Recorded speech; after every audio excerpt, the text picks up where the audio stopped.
जय हिंद दोस्तों। स्वागत है आपका क्वालिटी एजुकेशन के डिजिटल प्लेटफॉर्म पे। आशा करता हूं आपको ये नई मुहिम आपको बहुत पसंद आ रही होगी। तो शुरू करते हैं जहां से हमने कल छोड़ा था वहीं से शुरू करते हैं। आज हम डिस्कस करेंगे बेसिकली कि किस तरह से इसके बाद ये जब डिपार्टमेंट बढ़ गए थे उनके बाद और कौन कौन नई नई पीढ़ियां आई थी समाज शास्त्र के अंदर, कौन कौन नए नए सोशोलॉजिस्ट थे जिन्होंने नई नई बातें करी थी, उनकी बेसिक अप्रोच क्या थी, उनके आइडियाज़ क्या थे, उनकी आइडियोलॉजी क्या थी, उन्होंने किस क्षेत्र पे ज़्यादा ध्यान दिया था, किस तरह से उन्होंने भारत के अलग अलग जो इतना डाइवर्स, इतना भिन्न भिन्न प्रकार, इतनी बड़ी जो भारत की जो विरासत है कल्चर के आधार पर, लैंग्वेज के आधार पर, संस्कृति के आधार पर, उसको किस तरह से पढ़ा था, उसका अध्ययन किस लेवल पर क्या था, वो चीज़ें हम आज डिस्कस करेंगे आज के लेक्चर के अंदर। तो ये देखिए, ये तमाम तरह के एस्पेक्ट जो कवर किए गए थे आने वाले सोशोलॉजिस्ट, जो भी सोशोलॉजिस्ट आए हैं आज़ादी के बाद, घुरे जी के बाद, जो पूरी पीढ़ियाँ आई है, घुरे जी के बाद, एम एन श्रीनिवास के बाद, इरावती कार्वे, इन सभी के बाद जितने भी आंध्र बेतई, तमाम तरह के जितने भी सोशोलॉजिस्ट आए थे, उन्होंने कौन कौन से एस्पेक्ट को कवर किया था वो इस पिक्चर में साफ दिखता है कि मूवी हो गया, डांस हो गया, कल्चर हो गया, लैंग्वेज हो गया, है ना, शादी, फैमिली, मैरिज, किनशिप, शादी हो गया, परिवार किस तरह से बढ़ता है, सरकारें क्या काम करती है, किसान किस तरह से काम करता है, तमाम, है ना, ट्राइबल्स की बात करी थी, कास्ट की, वर्ण सिस्टम की बात करी थी, जनजातियों की बात करी थी, तमाम तरह की बातें करी थी, औरतों के बारे में बात करी थी। तो हर पॉसिबल एस्पेक्ट को कवर किया गया था भारत के सोशोलॉजिस्ट के बारे में। तो अब हम डिस्कस करेंगे वन बाय वन। ओके। भारतीय समाजशास्त्री, पहली पीढ़ी, द्वितीय जनरेशन और तीसरी पीढ़ी। अच्छा, दरअसल ये पीढ़ी है। ओके। तो आप ये चीज यहां पे लिखना इसलिए जरूरी है क्योंकि कई दफा हम कंफ्यूज हो जाते हैं कि पहले कौन आए थे, बाद में कौन आए थे। हमारे लिए जानना बहुत जरूरी है कि पहले किन सोशोलॉजिस्ट ने इसकी नींव रखी थी, धीरे धीरे किस तरह इसका बढ़ा हुआ है, और बाद में जनरेशन कौन आए थे। जनरेशन से मतलब नहीं है कि इनके बीच में उम्र का जो गैप है बहुत ज्यादा है, ऐसा नहीं है। आप ये मान सकते हो कि ये दरअसल इनके स्टूडेंट्स रहे हैं, ये दरअसल इनके विद्यार्थी, इनके स्टूडेंट्स रहे हैं, इनसे पढ़े हैं, उसके बाद ये इनसे पढ़े हैं, ये स्टूडेंट्स रहे हैं सभी आपस में, ये इनके। तो ये फर्स्ट जनरेशन है, सेकंड जनरेशन और थर्ड जनरेशन। तो सबसे पहले अगर हम बात करें बीएन सील की। अच्छा, बीएन सील कौन है? बीएसएन दरअसल बंगाल के स्कॉलर थे, फिलोसोफर थे। इन्होंने शुरुआत करी थी, शुरुआत तो क्या करी थी, लेकिन जिस तरह से उन्होंने पश्चिम सभ्यता को देखा था, पढ़ा था कि वहाँ का जो समाज है किस तरह से डेवलप हो रहा है, मेच्योर हो रहा है, वहाँ किस तरह से उस समाज के अंदर परिपक्वता आ रही है, वो तमाम तरह की बातें इन्होंने देखी थी, ऑब्जर्व करी थी और कोशिश करी थी। कहते हैं ना कि एक ईंट रखना, नींव नहीं रखी थी लेकिन नींव की एक ईंट रख दी थी उन्होंने। तो वो शुरुआत इस तरह से हो गई थी। तो उन्होंने काफी आर्टिकल्स लिखे थे, काफी जर्नल्स के अंदर अपने आर्टिकल लिखे थे। तो उससे पता चला था कि हाँ, समाज शास्त्र को पढ़ना भी जरूरी है और समाज शास्त्र भारत के अंदर भी समझना बहुत जरूरी है। तो बी एन सिल, आनंद कुमार स्वामी, बी के सरकार, जीएस घुरे। तो जीएस घुरे को तो हम फादर कहते हैं भारतीय समाज शास्त्र का, लेकिन उनसे पहले भी इन तीनों ने इसके बारे में बात कर दी थी। देखिए, शायद आप इसमें कंफ्यूज हो जाएंगे कि सर अगर इन्होंने शुरुआत करी थी तो हम इनको फादर क्यों नहीं कहते हैं। अगर आपको याद हो, मैंने आपको अभी जस्ट 5 मिनट पहले बताया था कि ऑगस्ट कॉम्ट से भी पहले इनके गुरुदेव थे। कौन? तो क्या नाम था उनका? सेंट सिमन। तो सेंट सिमन ने सोशोलॉजी का शब्द देता था, लेकिन फादर हम पश्चिमी सोशोलॉजी को किसको कहा जाता है? ऑगस्ट कॉम्ट को। देखिए, जो इंसान शुरुआत करता है जरूरी नहीं है कि हम उसको फादर कहते हैं उस पर्टिकुलर एरिया का। अब जैसे महात्मा गांधी को हम देश का ना, देश के पिता कहते हैं, राष्ट्रपिता कहते हैं हम देश के, महात्मा गांधी जी को। लेकिन जरूरी नहीं है कि उन्होंने ही भारत को समझा, ऐसा नहीं था। उनसे भी पहले बहुत बड़े बड़े लीडर थे, मंगल पांडे थे और तमाम तरह के जितने भी ट्राइबल एरिया थे, ट्राइबल के जो लोग थे जिन्होंने क्रांतियां शुरू कर दी भारत की आज़ादी के लिए, बहुत लोग थे। लेकिन हम गांधी जी को ही क्यों बोलते? क्योंकि गांधी जी ने दरअसल एक स्ट्रक्चर, एक परिपक्वता लेकर आए थे उस पर्टिकुलर एस्पेक्ट के अंदर कि किस तरह से आज़ादी मिल सकती है, कि स्ट्रेटेजिक प्लानिंग करी थी। तो उन्होंने एक रीढ़ की हड्डी का काम किया था। तो वही बात है कि ये इन लोगों ने एक बेसिक ढांचा रखा था, उन्होंने बेसिक चीज समझाई थी कि क्या चीज हो सकती है, क्या नहीं हो सकती है। लेकिन जीएस घुरे जी ने इन्होंने एक बेसिक ढांचा रखा था, कहते हैं ना कि एक ब्लूप्रिंट रख दिया था कि इस तरह से काम हो सकता है, एक प्लानिंग रखी थी। और इन्होंने जेन्युइनली एक बहुत बड़ा एफर्ट लिया था कि समाजशास्त्र को बहुत बड़ा पुश मिले। और उन्हीं की वजह से आज जो दूसरी तीसरी पीढ़ियां थी समाजशास्त्र की, उनको काफी हद तक एक आइडिया मिला, एक अप्रोच मिली, एक भविष्य के अंदर देखा कि हम इसके बारे में पढ़ सकते हैं और इसके बारे में हम जान सकते हैं। तो इसलिए हम इनको फादर कहते हैं और इनको नहीं कहते। लेकिन हाँ, इन्होंने भी बहुत बड़ा रोल प्ले किया था समाजशास्त्र के शुरुआती दिनों के दिन। ओके, सो राधा कमल मुखर्जी हो गए, डीपी मुखर्जी, एन बोस, ये फर्स्ट जनरेशन है। अभी बात करेंगे सभी के बारे में बात करेंगे। Andre Beteille, D N Dhanagare, Yogendra Singh, T K Oommen, Dipankar Gupta, Sharmila रेगे। कई बार आरएस के अंदर 2 नंबर के अंदर सवाल पूछ लिया जाता है कि बताएं कि 1960 और 1970 के दशक में कौन से प्रमुख समाजशास्त्री थे, है ना, आज़ादी से पहले के कौन थे, आज़ादी के बाद के कौन थे। तो तमाम तरह की इस तरह के दो नंबर के सवाल आ सकते हैं, इसलिए आपके लिए जानना जरूरी है कि पहली पीढ़ी, दूसरी पीढ़ी, तीसरी पीढ़ी। अब ये पहली पीढ़ी तो जाहिर सी बात है ये भारत की आज़ादी से पहले के आए हुए हैं, ये भारत की आज़ादी के बाद के हैं। ये 1950 के ये 1950 कह लो या 1947 कह लो, उसके बाद के ये आए हुए हैं सोशियोलॉजिस्ट। और ये हैं जो बिल्कुल रिसेंट है, ये 1980 से लेके कह लो अभी तक जो चल रहे हैं प्रेजेंट में, इन्होंने इस बारे में काफी रिसर्च करी है। और ये कह सकते हैं 1950 से लेके 1980 तक के 1980 तक के इन्होंने बात करी है समाजशास्त्र के, उन्होंने आज़ादी से पहले की बात करी। तो इस तरह से ही पीढ़ियों की हमने बात करी। अब जानते हैं एक एक करके सभी के बारे में। देखिए भीमराव अंबेडकर, अब हम बात करें, बेसिकली हम शुरुआत करें उससे पहले हम देखते हैं कि इंडियन थिंकर्स के बारे में, जिन्होंने भारत के अंदर नई नई थ्योरी दी थी। इनका बहुत बड़ा रोल था भारत के समाजशास्त्र को डायरेक्शन देने में। इन्होंने तो समाजशास्त्र के बारे में बात करी थी, अलग अलग एस्पेक्ट के, अलग अलग फील्ड के बारे में बात करी थी, लेकिन इन्होंने डायरेक्शन दिया था कि किस डायरेक्शन में बातें होनी चाहिए। भीमराव अंबेडकर, अब इन्होंने भारत का संविधान लिखा है। अब जाहिर सी बात है 1950 के अंदर, 1950 के अंदर जब इन्होंने संविधान पूरा लिखकर तैयार कर दिया था, तो जाहिर सी बात है कि संविधान ने काफी हद तक भारत की जो पूरा समाज है उसके डायनामिक्स काफी हद तक बदल दिए थे। औरतों को शिक्षा मिलने शुरू हो गई थी, काफी जो चीजें पहले रीतियां थी, कुरीतियां कह लो उनको, उन सभी चीजों को खत्म किया गया था। अनटचेबिलिटी, दलित समाज जो कहते हैं, वर्ण सिस्टम, कास्ट सिस्टम, इनको काफी हद तक इन्होंने लिमिट किया था, अबॉलिश किया था, बंद किया था। सती प्रथा, ये तमाम तरह की चीजें हैं और ऐसी खूब बातें हैं जो संविधान के अंदर नई नई आई थी, जिनके बारे में भारत के जो कल्चर, भारत के समाज को आदत नहीं थी। Fundamental rights, fundamental duty, DPSP, सरकार के क्या जिम्मेदारियां हैं लोगों के प्रति, लोगों की क्या जिम्मेदारी है सरकार के प्रति, तमाम तरह की चीजें हमको संविधान में मिली थी। इसलिए संविधान ने एक बहुत ही बड़ा रोल प्ले किया था जब हम बात करते हैं भारत के समाज को नए दिशा देने के लिए। लोकतंत्र, आज देखिए आप, there is a saying in English कि India become democracy without the democratization of people. लोगों के लोकतंत्र होने से पहले ही देश लोकतंत्र हो गया। अब आप मुझे बताएं, लोग क्या, जब तक लोग खुद अपने अंदर से दिमागी तरीके से लोकतंत्र नहीं एक्सेप्ट करेंगे, तब तक देश कैसे लोकतंत्र हो सकता है। कहने का मतलब यह है कि कई ऐसी बातें थी जो लोगों को पता नहीं थी कि लोकतंत्र क्या होता है, कुछ आइडिया नहीं था, लेकिन फिर भी भारत के अंदर लोकतंत्र आ गया था। किस तरह से वोटिंग सिस्टम क्या होता है, सबको इक्वल राइट, औरत को पुरुषों के बराबर देखा गया था, तमाम तरह की चीजें हमको संविधान में मिली थी अंबेडकर जी के द्वारा। और इसलिए जो भारतीय समाज है उसको नई दिशा मिली थी। इन्होंने बहुत बड़ा काम इसमें किया था। अब सबसे पहली बात है कि निम्न वर्गीय विचारक थे, इनको कहते हैं सबऑर्डिनेट थिंकर। इन्होंने ज्यादातर बातें, अपनी ज्यादातर थ्योरीज, अच्छा ये जो चीजें यहाँ लिखी है मैंने, इसमें आप बात जरूर ध्यान रखिएगा कि यहाँ पे मैंने इनको किताबों के नाम नहीं लिखे हैं।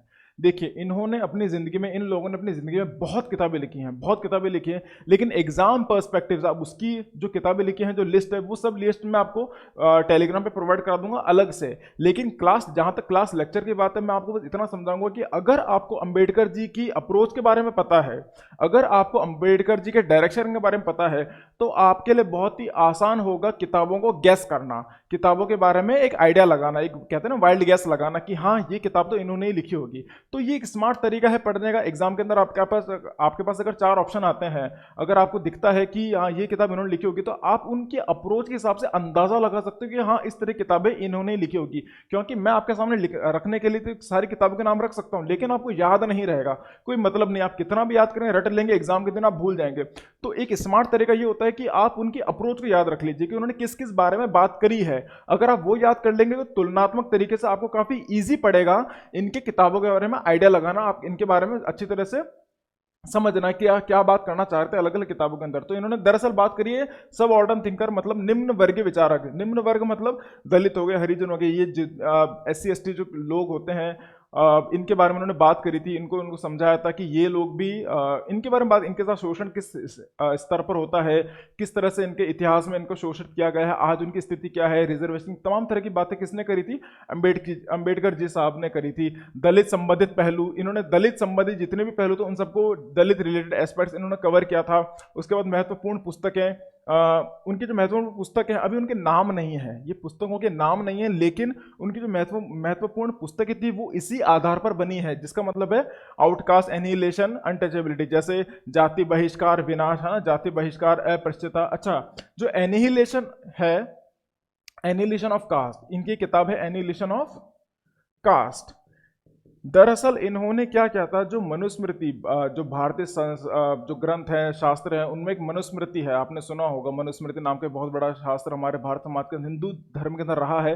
तो इन्होंने पब्लिकली उन्होंने जनता के सामने उस मनुस्मृति को जला दिया था। उन्होंने उस मनुस्मृति को जला दिया था क्योंकि उसके अंदर दलितों को शोषण करने की बात की गई थी। इनके विचार से लगता, उनके जो उस किताब में लिखा था अंबेडकर जी के अकॉर्डिंग, उनको लगता था कि इसके अंदर अगर ये किताब को लोग पढ़ेंगे, इन किताबों को लोग पढ़ेंगे, अगर इनको एकदम आइडियल मानेंगे, तो इस समाज के अंदर कभी भी समानता नहीं आ सकती, कभी भी इक्वलिटी नहीं आ पाएगी। तो उन्होंने उस किताब को जला दिया था। एनिहिलेशन ऑफ कास्ट के अंदर बात की थी, उन्होंने अनटचेबिलिटी की बात करी है, उन्होंने वर्गीकृत असमानता की बात करी, कैटेगराइजेशन जैसे करते हैं ना, ब्राह्मण, क्षत्रिय, वैश्य, शूद्र, ये तरह की जो कैटेगराइजेशन है, ये जो वर्गीकरण हो रखा है हिंदू समाज का, इसलिए इन्होंने इसके बारे में बात करी। सामाजिक आंदोलन, इन्होंने काफी हद तक सामाजिक आंदोलन भी करा था।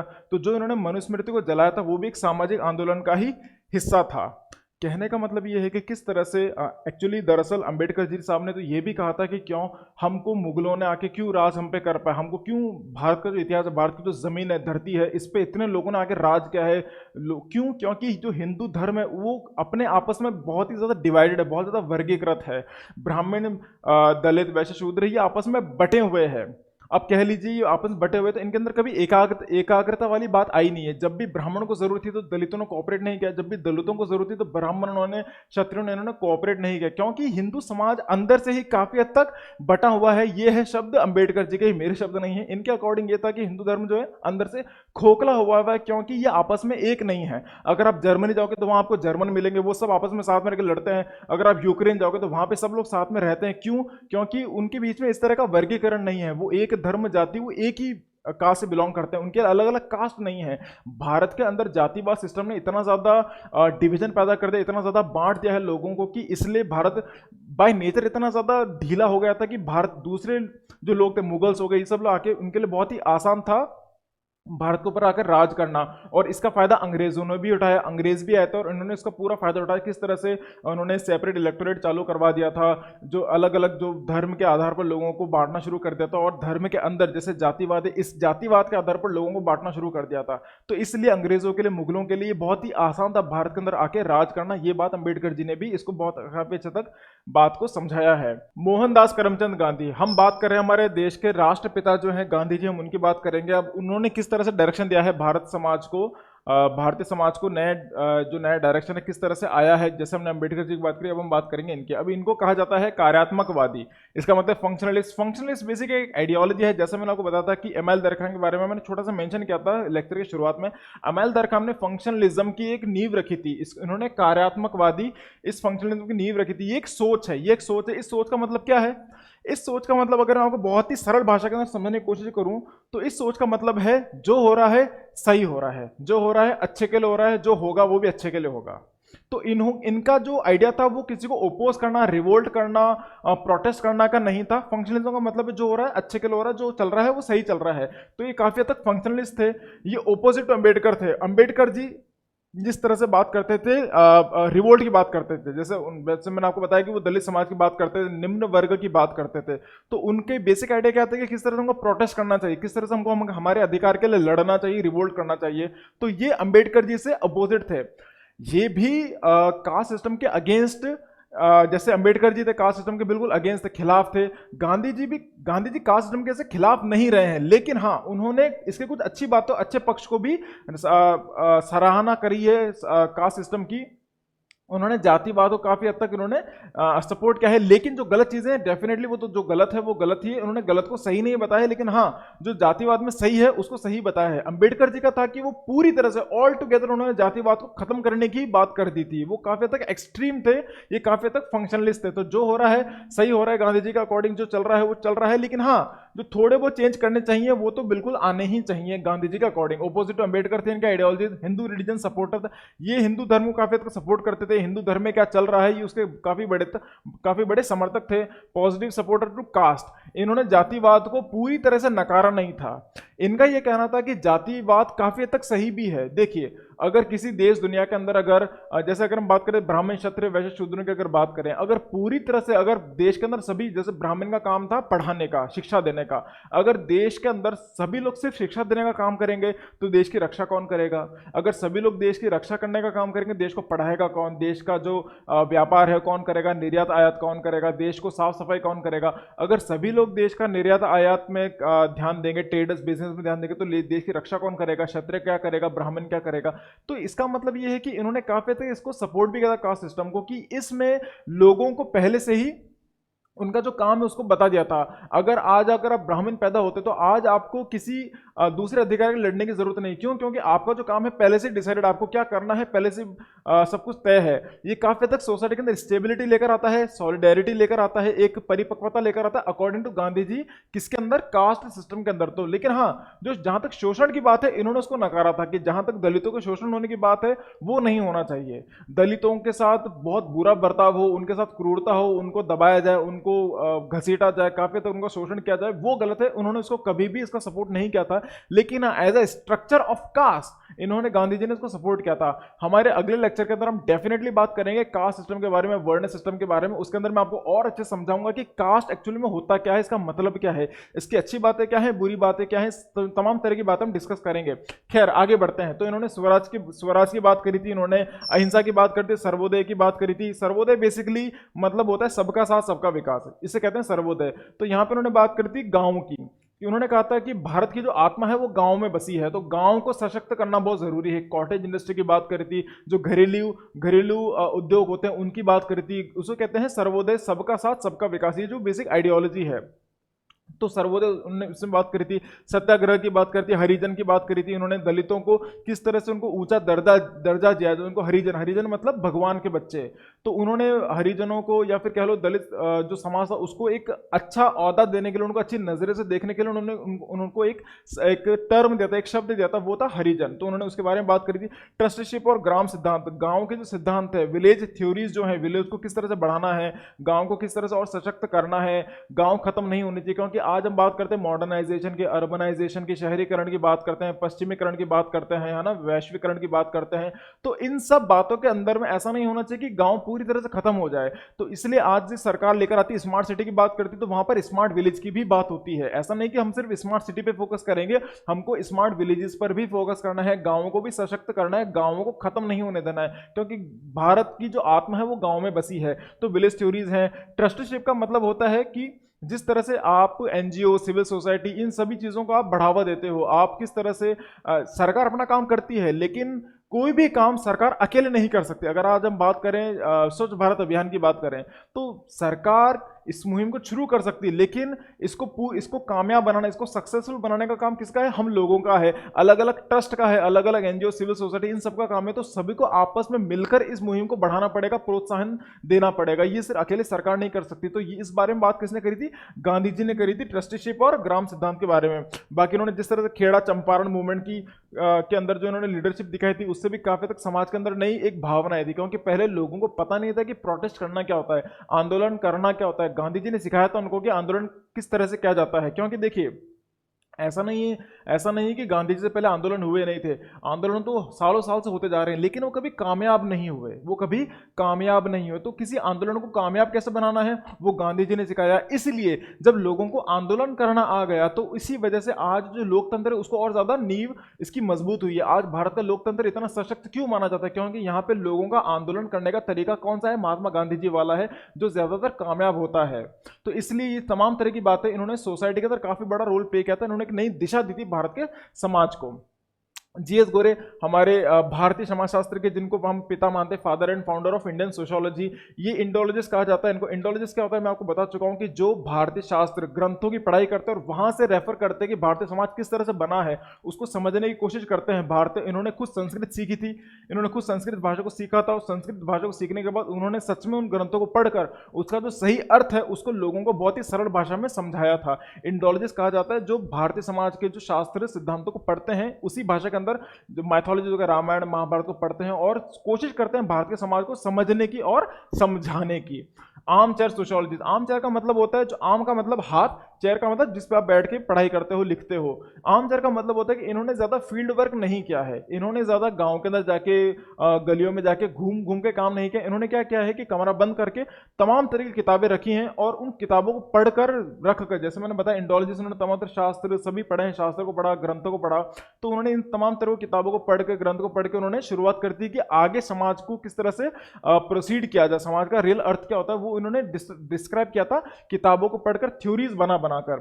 थ्योरेटिकल प्लूरलिज्म, इसका मतलब होता है सिद्धांतिक बहुलवाद। सिद्धांतिक बहुलवाद का मतलब है कि इन्होंने कभी किसी एक थ्योरी को फॉलो नहीं किया है, इन्होंने दो से ज्यादा, तीन चार तरह की थ्योरीज को फॉलो किया है, तीन चार तरह के सिद्धांतों को फॉलो किया है। क्योंकि इनका मानना यह था कि अगर आप किसी भी समाज को पढ़ने की कोशिश करते हो किसी एक थ्योरी के नजरिए से, तो शायद आपको उसकी पूरी सच्चाई पता नहीं चलेगी। तो आप खुद सोच सकते हो कि इन्होंने कितनी ज्यादा पढ़ाई करी, कितना ज्यादा इन्होंने एफर्ट दिया होगा, कितनी ज्यादा इन्होंने मेहनत करी होगी समाजशास्त्र को स्थापित करने के लिए। क्योंकि 1924 के अंदर जब ये बॉम्बे यूनिवर्सिटी के अंदर इन्होंने ये एचओडी बने थे सोशियोलॉजी के डिपार्टमेंट के, तब इनके ऊपर बहुत बड़ी जिम्मेदारी थी कि मैं आने वाले समय के अंदर समाजशास्त्र को किस तरह का नया ढांचा दे सकता हूं। तो इसलिए इन्होंने कोशिश करी थी कि सैद्धांतिक बहुलवाद को फॉलो किया जाए, ताकि एक सिद्धांत से ऐसा ना हो कि कल ना कोई दूसरी बात छूट जाए। तो उन्होंने काफी तरह की थ्योरीज पर कोशिश की थी, ये किसी एक थ्योरी को पकड़ के नहीं चले थे। इन्होंने ज्यादातर बात कास्ट के बारे में बात करी है, रेस, क्लास, ऑक्यूपेशन, किनशिप, जिसका मतलब जाति, नस्ल, वर्ग, व्यवसाय, नातेदारी, इन सब के बारे में बात करती है कि किस तरह से किनशिप जो सिस्टम है बदल रहा है समाज के साथ। देखिए पहले लोग जॉइंट फैमिली में पहले है ना अरेंज मैरिज करते थे, पहले लोग जॉइंट फैमिली में रहते थे, आज लोग न्यूक्लियर फैमिली में रहते हैं। पहले लोग बहुत बड़ा परिवार हुआ करता था, आज छोटे छोटे परिवार है, न्यूक्लियर फैमिली है, माँ बाप बच्चे बस, फिर उनके बच्चे होते थे वो दूसरा घर ले लेते हैं। आज न्यूक्लियर फैमिली चल रहा है, पहले क्या चलता था, जॉइंट फैमिली चलता था। उन्होंने इस किनशिप के बारे में पढ़ाई करी। पहले लोग अरेंज मैरिज करते थे, उसके बाद लोग लव मैरिज करना शुरू करें, और आजकल लोग लिव इन रिलेशनशिप के अंदर रहना पसंद करते हैं कि हम बिना शादी करे साथ में रहना चाहते हैं। अगर आप दूसरे, जैसे आप अगर और दिल्ली मुंबई में जाओगे तो वहां पर तो लोग शादी करना पसंद ही नहीं करते हैं। उनको लगता है कि किसी एक इंसान के साथ पूरी जिंदगी बिताना उनके लिए उनसे पॉसिबल नहीं हो पाएगा। तो द पॉइंट इज किस तरह से हम शादी का जो नया वर्चस्व है, एक नया तरीका आया है, रिश्ते वही हैं लेकिन उनके नए फॉर्म्स आ गए, एक नए तरह उनके जो टाइप है वो नया आ गया है। इरावती कारवे, ये स्टूडेंट है, ये श्रीनिवास के स्टूडेंट नहीं है, ये जीएस घुरे जी के स्टूडेंट है। ये यहाँ पे टाइपिंग एरर हुआ है थोड़ा सा, यहाँ पे जीएस घुरे है, कंफ्यूज मत होइएगा, माफ कीजिए मुझे। ओके, सो घुरे जी की छात्र रही हैं ये। ऐसा नहीं है कि सीनियरिटी के अंदर जीएस घुरे के बाद ही हैं, नहीं, उनसे पहले भी काफी समाजशास्त्री रहे हैं, लेकिन क्योंकि इनकी स्टूडेंट है तो काफी चीजें इनकी आपस में मिलती जुलती है। तो मैंने सोचा कि जीएस घुरे के बाद हम सीधा बात कर लें इरावती कारवे जी की। तो ये भी इंडोलॉजिस्ट है, जैसा मैंने आपको बताया, घुरे जी इंडोलॉजिस्ट थे। इन्होंने भी भारतीय वेद समाजशास्त्र, भारतीय वेद शास्त्र को पढ़ के जो आगे पढ़ाई करी है, उन्होंने भी पढ़ाई करने का तरीका यही रखा है।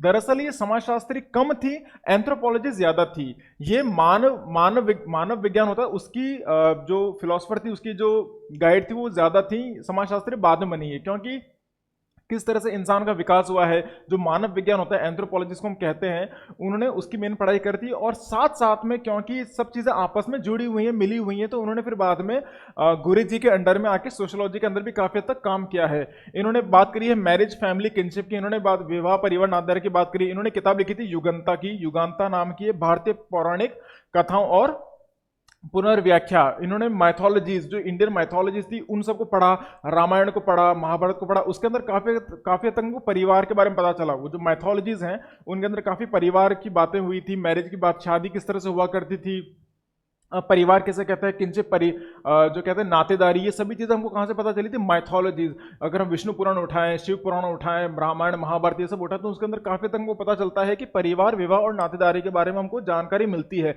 तो उसी तरह की पढ़ाई इन्होंने करती, जैसे कि मैंने कहा था इंडोलॉजिस्ट, वैसे ही इन्होंने माइथोलॉजिकल किताबों को पढ़ के, है ना, जो स्पिरिचुअल बुक्स होती है इनको पढ़ के इन्होंने किताब लिखी थी योगांता, जिसके अंदर उन्होंने समझा था कि इंडियन माइथोलॉजीज के अंदर क्या क्या लिखा हुआ है। इन्होंने बात करी थी ओरिजिनल फोकलोर्स को, दरअसल मूल लोक कथाएं, जो हम जितनी भी लोक कथाएं पढ़ते हैं, लोक गाथाएं सुनते हैं, लोक देवता, लोक देवियों के बारे में पढ़ते हैं, उन्होंने उन सभी का काफी हद तक अध्ययन किया था, और उन अध्ययन को उन्होंने अपनी इस किताब के अंदर लिखा था। तो उनके अध्ययन करने का थ्योरीज ये थी, इनकी अप्रोच ये थी। तो ऐसी कुछ भी किताब आए तो प्लीज आप ध्यान रखिएगा कि इरावती कारवे जी ने मैरिज, फैमिली, किनशिप के बारे में बात करी थी, और ओरिजिनल फोकलोर्स, मूल लोक कथाओं के बारे में उन्होंने बात करी थी। अब हम बात करते हैं एम.एस. श्रीनिवास। ये बहुत ज्यादा महत्वपूर्ण, बहुत ही ज्यादा इंपॉर्टेंट सोशियोलॉजिस्ट थे भारत के। दरअसल ये भी फंक्शनलिस्ट थे। जैसा कि मैंने बताया था कि गांधी जी थे, उन्होंने कहा था कि जो भी हो रहा है उसका अपना अपना एक कारण है, कुछ भी चीज़ हो रही है उसका एक कारण है, जैसे डाइवोर्स है, जैसे कह लीजिए चाइल्ड मैरिज है।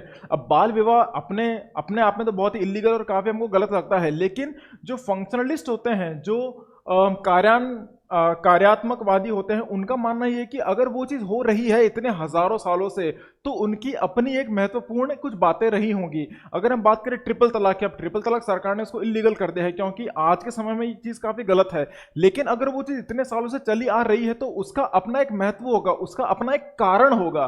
तो ये चीज़ कौन करता है? ये चीज़ करते हैं फंक्शनलिस्ट, ये चीज़ करते हैं कार्यात्मकवादी, इस तरह की बातें करते हैं। इन्होंने ज्यादातर काम फील्ड वर्क किया है, जैसा जीएस घोरे साहब ने, इन्होंने आर्म चेयर की बातें करी। आर्म चेयर हमको सोशियोलॉजिस्ट कहते हैं, जिन्होंने सिर्फ बैठ के किताबों को पढ़ के अध्ययन किया है।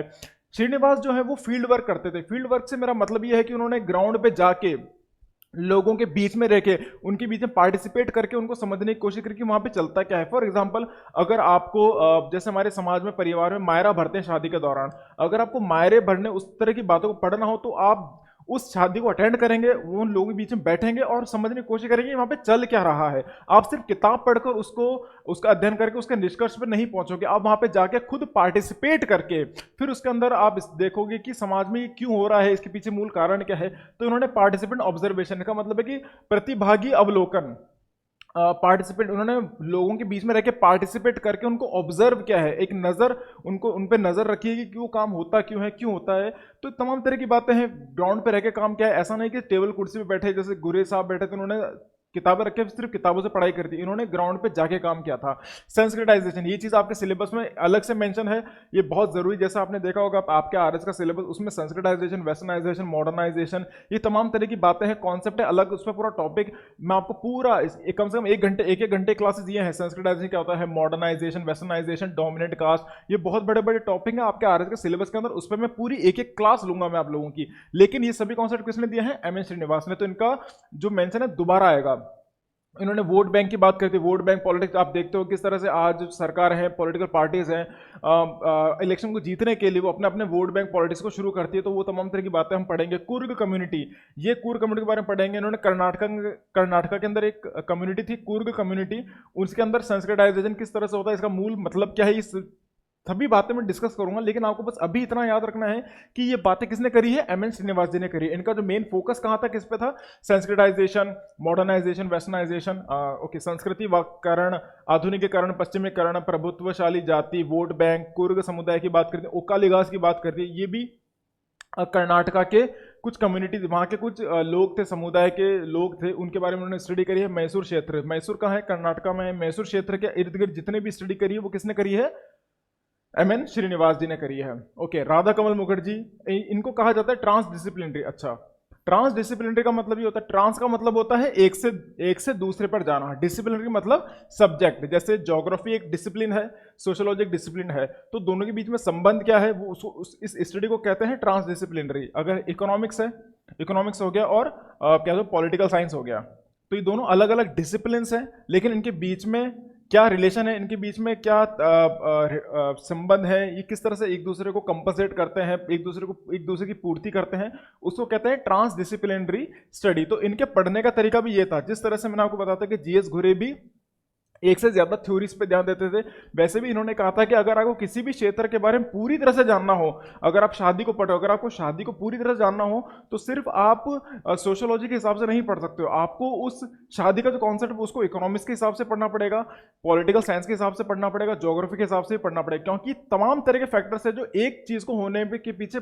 बहुत बड़ा रोल प्ले करते हैं। तो कोई भी चीज हो रही है उसके पीछे तमाम तरह के जो डिसिप्लिन है, तमाम तरह के जो दूसरे सब्जेक्ट्स हैं, वो काफी अपना अपना रोल प्ले करते हैं। इनका मानना ये था। तो इन्होंने बात करती एकीकृत दृष्टिकोण, इन्होंने बात की थी इंटीग्रेटिव अप्रोच। इसका मतलब ये कि जो अलग अलग सब्जेक्ट्स होते हैं, जो हम history, geography, psychology, economic, geography, ये सभी साथ में आके कोई एक चीज को पढ़ते हैं। अगर आपको शादी पढ़नी है, फैमिली पढ़ना है, किनशिप पढ़ना है, पर्यावरण पढ़ना है, कुछ भी पढ़ना है, तो सभी का अपना एक महत्व है, इन सभी को पढ़ना बहुत जरूरी है। सभी सब्जेक्ट का अपना एक नजरिया है और सभी को एक साथ लाकर आप किसी एक टॉपिक के बारे में पढ़ना आपको चाहिए। तो ये इनकी अप्रोच थी, इसको कहते हैं इंटीग्रेटिव अप्रोच, की सभी अप्रोच को एकत्रित करके, एकीकृत करके फिर आपको उसको पढ़ना है।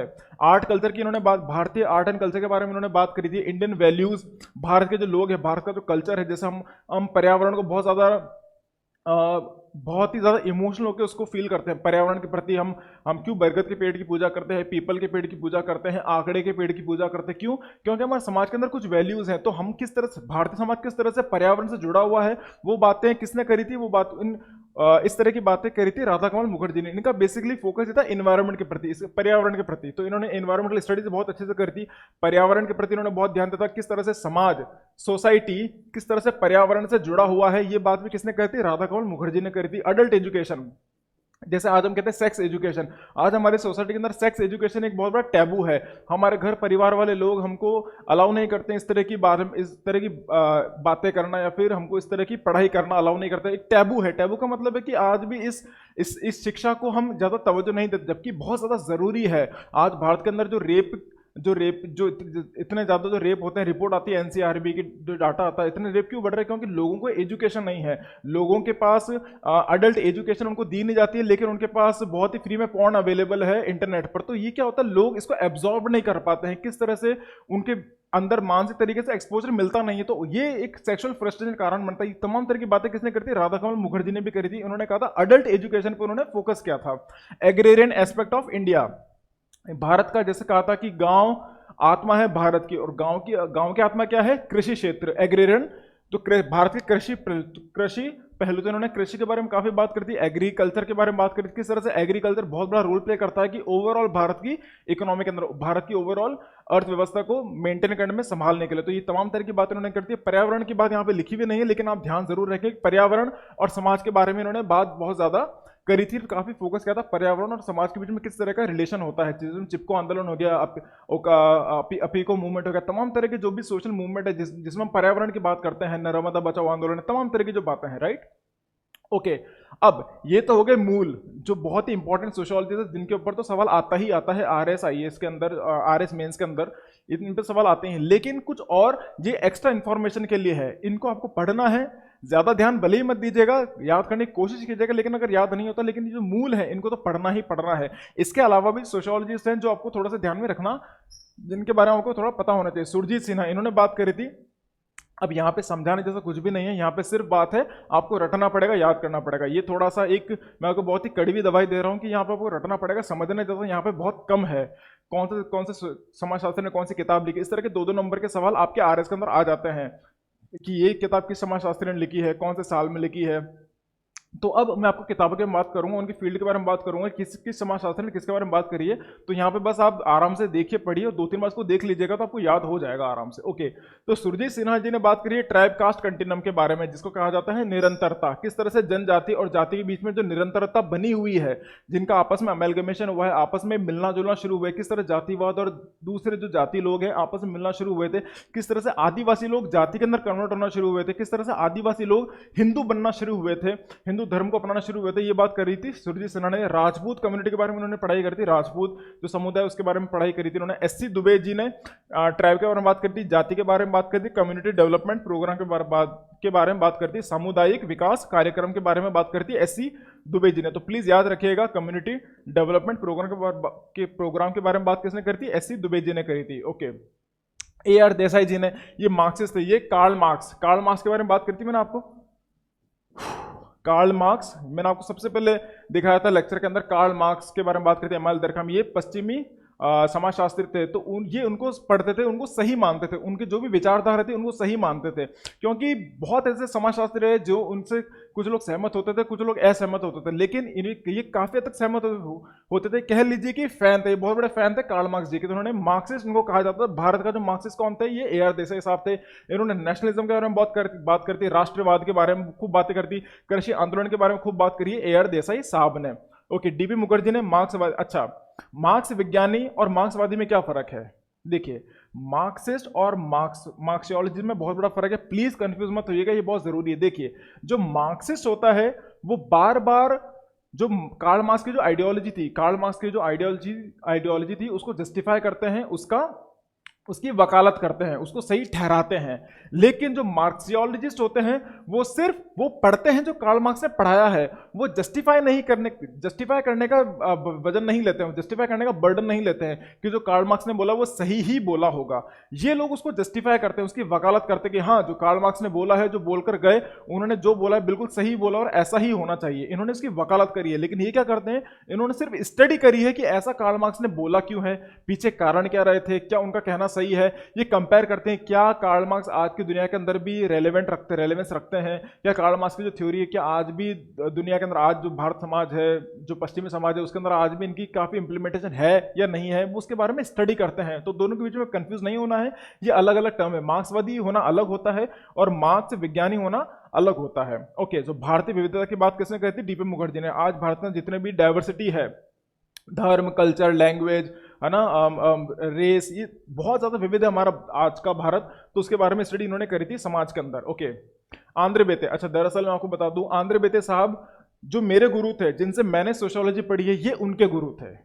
ठीक है, अगर ये आंद्रे बेते साहब हैं तो मेरे गुरु थे महापात्रा साहब और ये मैं हूं यहाँ पे। ठीक है, तो ये आप कह सकते हो कि आंद्रे बेते साहब के लिए मेरी बहुत ही अलग, एक बहुत अलग छवि है और बहुत मेरी ज्यादा इज्जत है इनके लिए, क्योंकि ये मेरे गुरु के गुरु रहे हैं।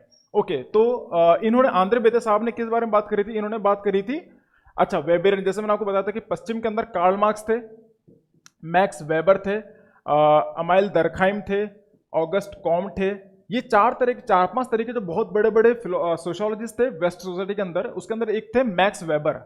तो जो आंद्रे बेते साहब थे, इन्होंने मैक्स वेबर को बहुत फॉलो किया था। इनका मानना यह था कि जो इन्होंने कार्ल मार्क्स, जैसे मैंने बताया कि इधर पीछे था ए.आर. देसाई, ये कार्ल मार्क्स को मानते थे, तो वैसे ही मैक्स वेबर को कौन ज्यादा मानते थे, आंद्रे बेते साहब इनको बहुत ज्यादा मानते थे। इन्होंने वेबेरियन अप्रोच को काफी हद तक सराहना करी थी, वेबेरियन दृष्टिकोण को इन्होंने काफी हद तक सराहना करी थी।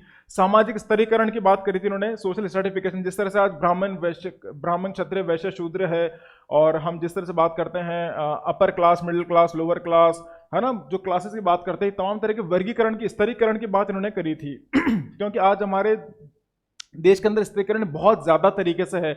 हम भाषा को देख के लोगों का स्तरीकरण करते हैं। अगर कोई अंग्रेजी बोलता है तो हमको लगता है कि बहुत ही एलीट क्लास है, ये तो बहुत ही हाई फाई लेवल के लोग हैं, क्योंकि भाषा ने तय कर दिया आपका स्तर क्या है। तो ये जो स्तरीकरण हो रखा है समाज के अंदर, इसके बारे में स्टडी किसने करी है, आंद्रे बेते जी ने करी है। सोशल सर्टिफिकेशन की भी बात भी, ओके, सोशल स्ट्रेटिफिकेशन के बारे में इन्होंने बात करी थी। जैसे मैंने आपको बता चुका हूँ, ब्राह्मण क्षत्रिय वैश्य शूद्र जातिवाद में अलग अलग कौन किससे ऊपर है, कौन किससे नीचे है, स्ट्रेटिफिकेशन, अलग अलग इनका वर्गीकरण होना, स्तरीकरण होना। ग्रामीण समाजशास्त्र के बारे में बात करी थी आंद्रे बेते जी ने। श्रीपुरम विलेज की स्टडी करी थी आंद्रे बेते साहब ने। श्रीपुरम एक गाँव है, उसके अंदर जाके उनके कम्युनिटी को पढ़ना किसने करा था, श्रीपुरम विलेज की पढ़ाई आंद्रे बेते साहब ने करी थी। उन्होंने हार्मोनिक और डिसहार्मोनिक सोसाइटी के बारे में बात करती है। हार्मोनिक क्या होता है, हार्मोनिक का मतलब होता है कि कोई भी समाज आपस में प्यार से रह रहा है, उनके बीच में लड़ाई ज्यादा होती नहीं है, बहुत ही प्यार से रह रहा है, मिलजुल के रह रहा है, उसे कहते हैं हार्मोनिक सोसाइटी। डिसहार्मोनिक सोसाइटी भी उसे ही, डिसहार्मोनिक का मतलब है जिसके बीच में शांति नहीं हो, हार्मोनिक मतलब जिनके बीच में शांति से लोग रह रहे हो, प्यार से रह रहे हो, आपस में एकदम मिलजुल के रहते हो।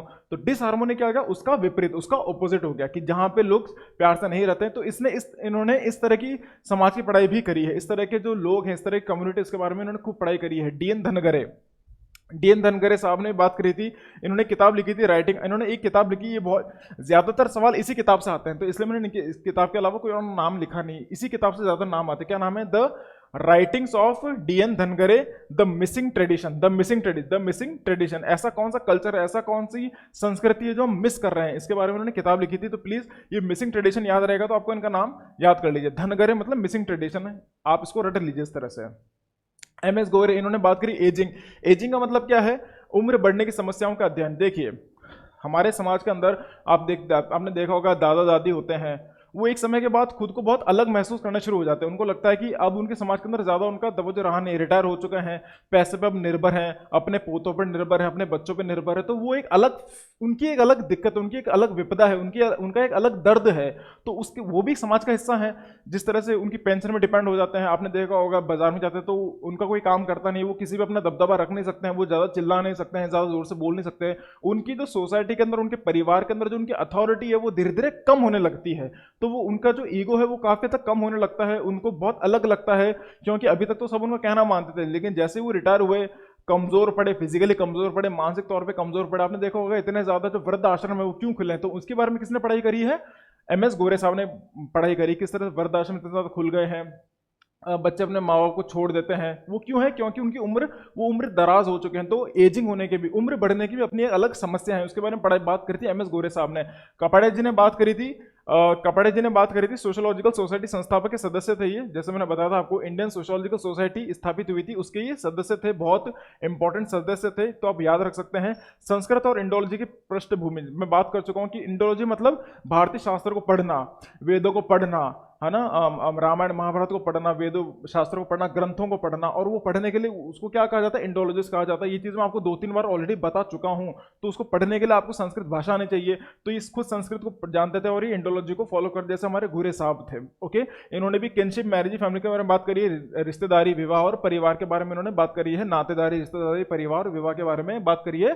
केएम कपाड़े जी ने भी, पन्नीकर जी ने भी इस बारे में बात करी है। पन्नीकर जी ने देखिए इतिहासकार थे, ये मार्क्सवादी थे, ये कार्ल मार्क्स को फॉलो करते थे। कार्ल मार्क्स इनके जिस तरह से आंद्रे बेते साहब मैक्स वेबर को फॉलो करते थे, वैसे पन्नीकर साहब कार्ल मार्क्स को फॉलो करते थे।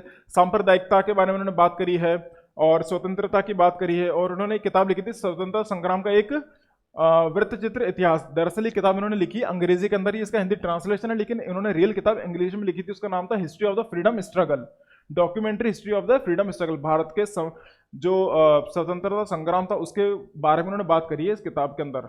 मजुमदार साहब ने बात करी है जनजाति के ऊपर, बात करी उन्होंने, जनजातियों के बारे में बात करी है और भारतीय नस्लें और संस्कृति के बारे में बात करी। तो प्लीज आप ये जो मेजर टर्म है, जो कीवर्ड्स है, आप इनको याद रखिए। ओके, सो गुहा जी ने, एनके बोस ने, इन्होंने भी इस तरह किताबें लिखी हैं, आप देख सकते हैं। इसके अंदर इन्होंने बात करी है मानव विज्ञान की बात करी है, ऐतिहासिक, इन्होंने ऐतिहासिक रुचि के बारे में बात करी है, नस्ल, रेस, है ना, रेसिज्म जो होता है, रेस के बारे में बात करी है, हिस्टोरिकल इंटरेस्ट के बारे में बात करी। तो ये इनका मूल उनका जो मूल एरिया था, इसके बारे में उन्होंने पढ़ाई करी है गुहा जी ने। एनके बोस हो गए, एनके बोस जी ने बात करी किसान के बारे में, क्योंकि देखिए किसान, अगर गांव भारत की आत्मा है, तो जो कृषि क्षेत्र है वो गांव की आत्मा है, और कृषि की आत्मा कौन हो गए? किसान खुद हो गए। तो किसान के बारे में उन्होंने बात करी थी। ग्रामीण भारत के बारे में बात करी उन्होंने, अंतर विरोध के बारे में बात करी, किस तरह से भारत के अंदर किस तरह से रूरल एरिया अर्बन एरिया के बीच में जो विरोध चलता है, शहरीकरण और गांव का जो बीच में जो आइडियोलॉजिकल गैप है, जो वैचारिक मतभेद है, उसके बारे में उन्होंने बात करी है। उन्होंने भारतीय समाज की संरचना, भारतीय समाज की the structure of Indian society के बारे में उन्होंने बात करी। ये किताब दरअसल उन्होंने लिखी थी, the structure of Indian society, Bharat का समाज का जो पूरा स्ट्रक्चर है, इसके बारे में उन्होंने बात करी है। ये पूरा आपको रटना पड़ेगा, इसमें याद करने समझने जैसा कुछ भी नहीं है, आपको सिर्फ रटना पड़ेगा, और ये एक कड़वी दवाई आपको लेनी पड़ेगी। बस एक लास्ट के 2 बचे हैं, टीएन मदान साहब हो गए, इन्होंने भारत के धर्म के बारे में बात करी, हिंदू संस्कृति के बारे में बात करी है, मॉडर्न मिथ्स हो गए इन्होंने, कि आजकल के लोगों के जो सेक्युलरिज्म, जो हम बात करें धर्मनिरपेक्षता, इसका सही परिभाषा क्या है, इस बारे में उन्होंने बात करी है। भारत के धर्म हो गए, समाजशास्त्री परंपराएं, है ना, sociological tradition, methods, perspective and sociology of India, जिस तरह से समाज को पढ़ते हो, समाज को पढ़ने का तरीका क्या है, वो मेथड क्या है, तो मेथड के बारे में बात करी है किसने? मदान साहब ने। एम से मदान, एम से मेथड, तो मेथोलॉजी के बारे में बात करी है मदान साहब ने। उसके बाद योगेंद्र जी की बात करें तो योगेंद्र जी ने बेसिकली बात करी है मॉडर्नाइजेशन के बारे में। 3 बातें आप याद रखें, तो क्योंकि उनकी सारी स्टडी इसी के इर्द गिर्द है, मॉडर्नाइजेशन, सोशल स्ट्रेटिफिकेशन और ग्लोबलाइजेशन। इस बारे में उन्होंने बहुत पढ़ाई करी है। सोशल स्ट्रेटिफिकेशन मतलब समाज का स्तरीकरण हो गया, आधुनिकीकरण के बारे में बहुत ज्यादा बात करी है, और विचारधारा, सिद्धांत, और जहां पे ग्लोबलाइजेशन की बात करती है ये वैश्वीकरण। तो ये 3 बातें हम याद रखें कि योगेंद्र जी ने 3 मेजर बातें करी, मॉडर्नाइजेशन के बारे में, वैश्वीकरण के बारे में, और सोशल स्ट्रेटिफिकेशन मतलब सामाजिक स्तरीकरण के बारे में बात करी है। ये आखिरी हैं टीके उमन साहब, इन्होंने बात करी है ग्रामीण भारत के बारे में। अब देखिए ग्रामीण भारत के बारे में बात करी है, और फिर नागरिकता के बारे, सिटीजनशिप, नेशनैलिटी, नागरिकता, राष्ट्रीयता, जाति के बारे में बात करी है कि सर जाति समाज बदल रहा है, नहीं बदल रहा, क्यों नहीं बदल रहा है, शहरों में कम है, गाँव में ज्यादा है, वो तमाम तरह की बातें उन्होंने करी है इसके अंदर। और इन्होंने प्लूरलिज्म, इक्वेलिटी और आइडेंटिटी की बात करी, किस तरह से बहुलवाद है। भारतीय समाज आज एक तरह का नहीं, जैसे इंग्लैंड, जर्मनी के अंदर एक ही तरह के लोग हैं, लेकिन भारत के अंदर तमाम तरह के लोग हैं। भारत छोड़िए, अगर आप राजस्थान में भी देखेंगे तो राजस्थान के अंदर भी काफ़ी तरह के लोग, उनकी भाषा अलग है, उनके भाषा बोलने का तरीका अलग है, उनके कल्चर अलग है, तो तमाम तरह की चीज़ें हमको दिखती। इतना ज़्यादा बहुलवाद है भारत के अंदर, इतना ज़्यादा प्लूरलिज्म, इतना ज़्यादा विविधताएं हैं भारत के अंदर। समानता की बात करिए, पहचान की बात करिए, तुलनात्मक अध्ययन करिए, इनका कंपैरेटिव स्टडी क्या है। तो उन्होंने जितनी भी बातें करी उन सबकी तुलना कर करके पढ़ाई करी। उन्होंने सिर्फ अपनी बात कह के रख नहीं दी है, उन्होंने तुलना करी है कि सही क्या है, गलत क्या है, सही क्यों है, गलत क्यों है, तमाम तरह कंपैरेटिव स्टडी करी थी। ओके, सो मैं आपको आज के लेक्चर में बता चुका हूं कि बहुत ही, मैं जान रहा हूं थोड़ा सा बोरिंग हो सकता है आपके लिए, आज का लेक्चर बोरिंग हुआ होगा, थोड़ा लंबा भी बहुत ज्यादा हो गया लेक्चर, क्योंकि इसके अंदर किताबों का विषय ज्यादा था, समझाने जैसा बहुत कम था, रटने जैसा ज्यादा था, तो थोड़ा बोरिंग हो सकता है। लेकिन ये सभी जरूरी, आपके 2 नंबर के सवाल के लिए बहुत जरूरी आता है, और कई बार 5 नंबर के अंदर भी आर के अंदर पूछ लिया जाता है कि इस बारे में किन किन समाजशास्त्र ने बात करी है और उन्होंने इसके बारे में बातें क्या क्या लिखी है। तो किताबों को याद रखना जरूरी है। किताबों से ज्यादा मैं चाहूंगा कि आप लोग इनके अप्रोच के बारे में याद रखें कि उन्होंने बातें किस बारे में करी है। अगर आपको अप्रोच याद रहेगी तो जाहिर सी बात है आप किताब को आप फिगर आउट कर सकते हो कि उन्होंने किस बारे में किताब लिखी होगी। तो आशा करता हूं आपको आज का लेक्चर समझ में आया होगा।